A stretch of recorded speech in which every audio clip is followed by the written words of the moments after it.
Cette histoire contient des violences graves. Je vais la raconter avec respect, sans détails inutiles et en pensant d'abord aux victimes.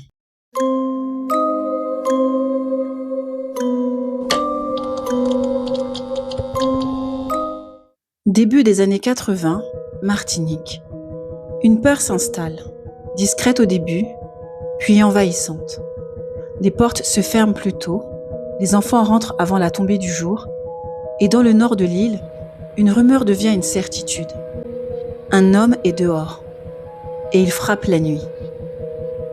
On l'appelle Niki, et pendant des mois, il va transformer une île en territoire sous tension.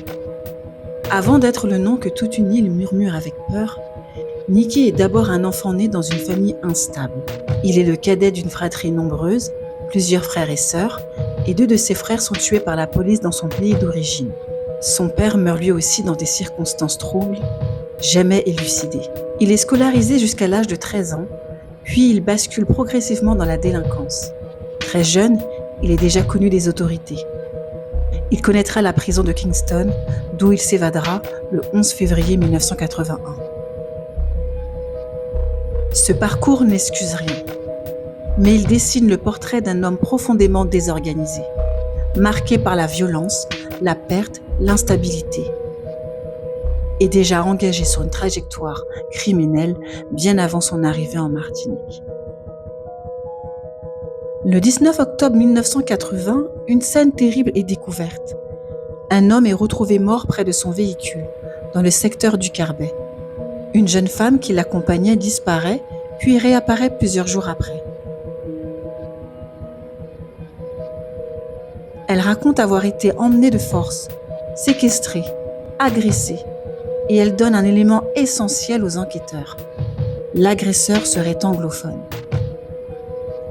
C'est là que le nom commence à circuler et que Niki devient plus qu'un suspect.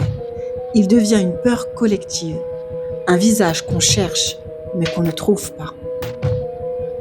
Ce que les archives racontent, c'est aussi ce que les gens ont vécu. La peur ne restait pas dehors, elle entrait dans les maisons. Beaucoup se souviennent d'interdictions nouvelles, ne pas traîner dehors, ne pas parler aux inconnus, éviter de rester seul et surtout, la nuit devient un moment dangereux.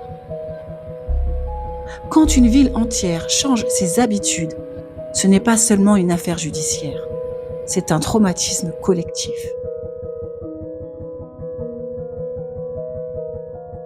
Fin janvier 1981, une femme âgée est attaquée chez elle. Sa petite fille, adolescente, est enlevée. Ce qui suit, c'est une mobilisation énorme. Gendarmes, recherches dans la montagne, hélicoptères et surtout une population à bout parce que la peur se transforme en colère. Ce qu'il faut retenir, c'est que des vies sont brisées et que la montagne devient le décor d'une chasse à l'homme. Le 16 février 1981, la cavale prend fin. Niki est retrouvé. Dans la confusion, un tir l'atteint à la colonne vertébrale. Il restera paralysé. Et même à l'hôpital, même surveillé, il fait peur. Comme si le simple fait qu'il respire encore était une menace.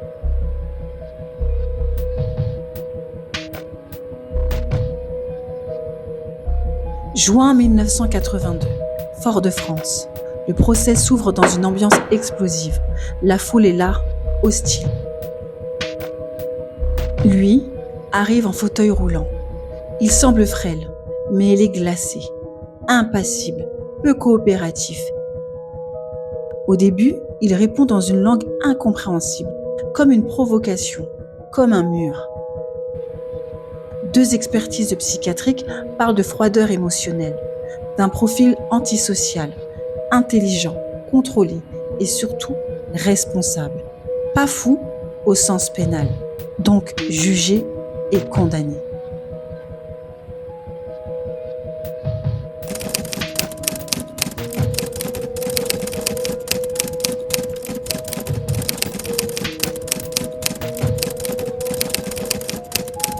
Il reste des zones d'ombre, des éléments contestés, des versions opposées et des rumeurs. Certaines histoires ne seront jamais totalement éclaircies. Et parfois, C'est aussi ça qui empêche une île de tourner la page. Si tu veux, on peut continuer ensemble cette série sur les grandes affaires antillaises, avec respect, sources et contexte historique.